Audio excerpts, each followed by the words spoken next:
দেওয়াটা বেশিরভাগ ক্ষেত্রেই আসলে অপ্রয়োজনীয়। হাতটাই থাকে হর্নটার উপর, দেখলো কি দেখলো না তার আগেই হর্ন। এইটা যে অন্য মানুষের কি ক্ষতি করছে এইটা ওনাদের উপলব্ধিতে আসবে যখন এই প্রশিক্ষণগুলো ওনারা করবেন। এটা খুব গুরুত্বপূর্ণ যে আমরা এঙ্গেজ করি। এখন হর্ন বাজানোর নতুন যে শব্দ দূষণ বিধিমালা হয়েছে সেখানে আমরা পুলিশকে ক্ষমতা দিয়েছি, কারণ পুলিশ সার্জনরা সারাক্ষণই রাস্তায় থাকে, আর আমার আছে মাত্র 6 জন ম্যাজিস্ট্রেট। এই 6 জনের মধ্যে 3 জন ঢাকায়, 3 জন ঢাকার বাইরে। তার মধ্যে এখন ইলেকশনের ডিউটিতে নিয়ে চলে গেছে 2 জনকে। ফলে আমি হারাধনের এক সন্তান নিয়ে যা কাজ করা যায় তা করে যাচ্ছি। সবচেয়ে বেশি ক্ষতি হয় কার জানেন? হর্নে চালকদের বেশি ক্ষতি হয়। ঢাকা শহরের 65% বাস চালক কানে কম শোনে। আপনি চিন্তা করেন, আপনি যখন নিজে হেঁটে হেঁটে রাস্তা দিয়ে যান, যখন আপনার এয়ার কন্ডিশন গাড়ি থাকে না, গাড়ির হর্নের কারণে মাথা ব্যথা করে যায় না, বিরক্ত হয় না? বাসায় যখন যান তখন কেউ একটা ভালো কথা বললেও আপনি বিরক্ত হয়ে উত্তর দেন। তার কারণ হচ্ছে এই হর্ন আপনাকে বিরক্ত করে, আপনাকে উত্তেজিত করে দেয়। এটা হচ্ছে খুব সাধারণ একটা স্বাস্থ্যগত সমস্যা যা করে, আর অনেক জটিল জটিল স্বাস্থ্য সমস্যা হর্ন করে, শব্দ দূষণ করে। এটা শুধুমাত্র একটা প্রশিক্ষণ না, এর সাথে মানুষের ভালো থাকা না থাকার একটা সম্পর্ক আছে। এটার একটা হিউম্যান ফেস আছে। এটা খালি আপনাকে অক্ষরে কিছু জিনিস শিখাই দিল সেরকম না বাবা, এটা আপনাকে অন্তরে ধারণ করতে হবে যে আপনার জন্য যে মানুষের এত ক্ষতি হয়ে যাচ্ছে এটা আপনি জানেনও না। কিছু বললেই বলবেন কি, এই দেশে আপা হর্ন না বাজায় গাড়ি চালানো সম্ভব না। সম্ভব। আমি হর্ন না বাজিয়ে গাড়ি চালাই, সরকারি পর্যায়েও চালাই, বেসরকারি পর্যায়েও চালাই। আমাদের সাথে কাজ করে করে কয়েকজন এখন হর্ন না বাজিয়ে গাড়ি চালায়। এতে কি হয়? আপনার গতিটাও নিয়ন্ত্রণে আসে। কারণ আপনি তো জানেন আপনি হর্ন বাজাবেন না, জোরে যে টানটা দেন ওই টানটা আর দিবেন না, তাইলে আপনি অনেক মানুষের প্রাণও বাঁচাবেন। এই যে আমাদের সড়ক দুর্ঘটনায় মৃত্যুর হার বিশ্বের সড়ক দুর্ঘটনায় মৃত্যুর হারের মতো থেকে সবচেয়ে বেশি। এটা কি ভালো লাগে? আপনার হাতে হচ্ছে যে স্টিয়ারিংটা আছে, এটা দিয়ে মানুষের জীবন বাঁচাবেন, মানুষকে সময় মতন জায়গায় পৌঁছায় দিবেন, নিরাপদে জায়গায় পৌঁছায় দিবেন। তা না করে যদি আপনি মানুষকে বিরক্ত করতে করতে যান তাহলে তো এটা ভালো কথা হলো না। হাইওয়েতে যে বাসগুলো চলে, কিছু বাস আছে ওদের বাসে উঠলে মনে হয় কি ওদের বাসে ব্রেক নাই। এই যে স্টার্ট দিল, যেখানে গিয়ে থামবা ও চট্টগ্রামে গিয়ে থামে বা কক্সবাজারে গিয়ে থামে, তার আগে আর ওরা থামে না রেস্টুরেন্ট গুলোতে ছাড়া, কারণ ওরা সারাক্ষণ হর্ন দিতে থাকে। হর্নের যে বিষয়, এটা সরকার লাঠি দিয়ে পিটায়ে, সরকার জরিমানা করে হবে না বাবা। এটা আপনার নিজের অভ্যাস বদলাতে হবে। অভ্যাস বদলানোর জন্যই আমরা জরিমানার কাজটা শুরু করেছি।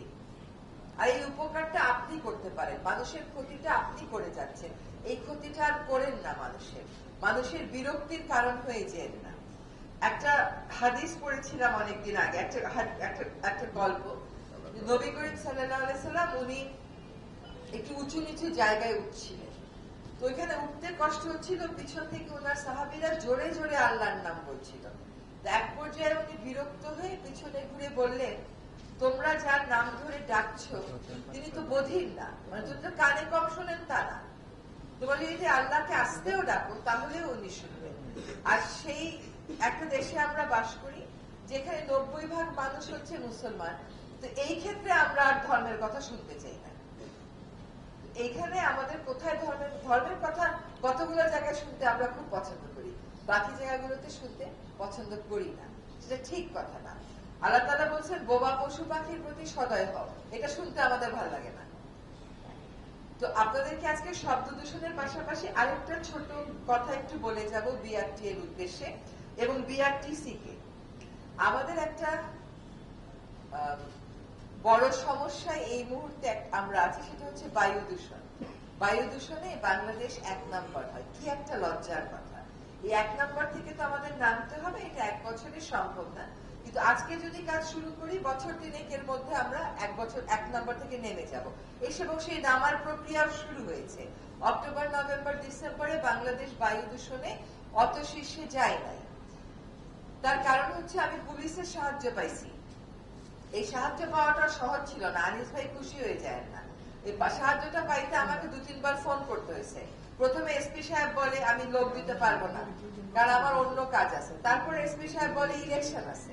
তারপরে আমি আবার ওনার ঊর্ধ্বতম কর্মকর্তাদেরকে ফোন করি, তারপরে আমি পুলিশ পাই, তারপরে আমি সেনা পাই। এই যে পুলিশ এবং সেনা আমাকে সাহায্য করার কারণে সাভারে অবৈধ ইটভাটাগুলো আমরা ভাঙতে পারছিলাম। এখন আবার আমরা ইলেকশনের কাজে সব ব্যস্ত, আবার ওই ইটভাটাগুলো চালু হয়েছে। গত জানুয়ারি মাসে বায়ু দূষণে আমরা 4 বার শীর্ষে চলে গেছি। এই একটা কাজ যদি আমরা করতে পারতাম, সাভারে ইটভাটা বন্ধ, এটা কি অসম্ভব কাজ? দ্বিতীয় একটা কাজের কথা একটু মন খারাপ করে বলি।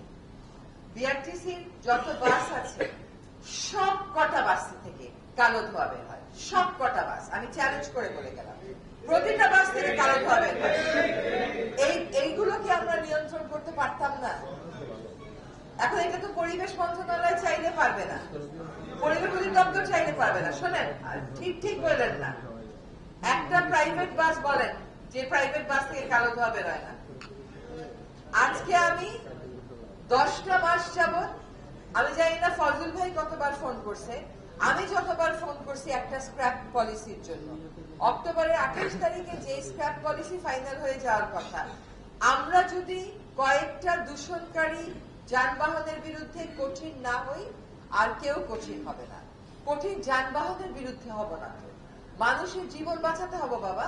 আপনার বাসায় বাসায় হাঁপানি, বাসায় বাসায় সর্দি কাশি, বাসায় বাসায় জ্বর, আপনার বায়ু দূষণ করে না এমন পুরোনো গাড়ি রাস্তায় চালান, কোনো বাধা নেই। পুরোনো গাড়িও কিন্তু যদি আপনি ঠিক মতন মেনটেন করেন, তাহলে আপনি বায়ু দূষণ না করেই চালাতে পারবেন। আপনার দেশ কিসে কিসে প্রথম? চুরিতে প্রথম। কিসে কিসে প্রথম? বায়ু দূষণে প্রথম। কিসে কিসে প্রথম? শব্দ দূষণে প্রথম। এটা কোনো কাজের কথা হলো? এখান থেকে তো সরে আসতে হবে। বুঝলাম সময় লাগবে, আর কত সময়? 54 বছর হয়ে গেছে না? আরো সময় লাগবে? আর তো সময় লাগার কোনো কারণ নাই। বিআরটিএ এবং বিআরটিসি কে বলবো, শব্দ দূষণের পাশাপাশি বিআরটিএ এবং বিআরটিসির প্রতি স্বনির্বন্ধ অনুরোধ থাকবে, আপনারা দেশের আইনকে শ্রদ্ধা করে বাসগুলোতে কালো ধোঁয়া যারা বের করছে তাদের বিরুদ্ধে আইনের সর্বোচ্চ প্রয়োগ নিশ্চিত করুন। বাংলাদেশে 13% দূষণ আসে, তার মধ্যে এটা আমাদের নিয়ন্ত্রণে, তার মধ্যে 6% দূষণ আসে এই কালো ধোঁয়া নির্গমনকারী যে যানবাহন গুলো আছে তাদের কাছ থেকে। এটা আমাদের নিজেদের বাচ্চাদের জন্য। আমাদের জানেন বাংলাদেশে গড় আয়ু কমে যাইতেছে 5 থেকে 7 বছর। কেন? বায়ু দূষণের জন্য। আপনি ভাবতেছেন পাশের বাসার খালাম্মা মরে যাইতেছে, তা না বাবা, আপনার নিজের মা অসুস্থ হয়ে পড়তেছে। 5 থেকে 7 বছর বেশি মা ডাকতে পারতেন যদি গাড়ি থেকে কালো ধোঁয়া বের না হতো। এখন বেশি দিন মা ডাকবেন নাকি কালো ধোঁয়া বের করে পুরোনো গাড়ি রাস্তায় রাখবেন? সে চিন্তাটা আপনাকে করতে হবে। ঠিক আছে? অনেক ধন্যবাদ সকলকে।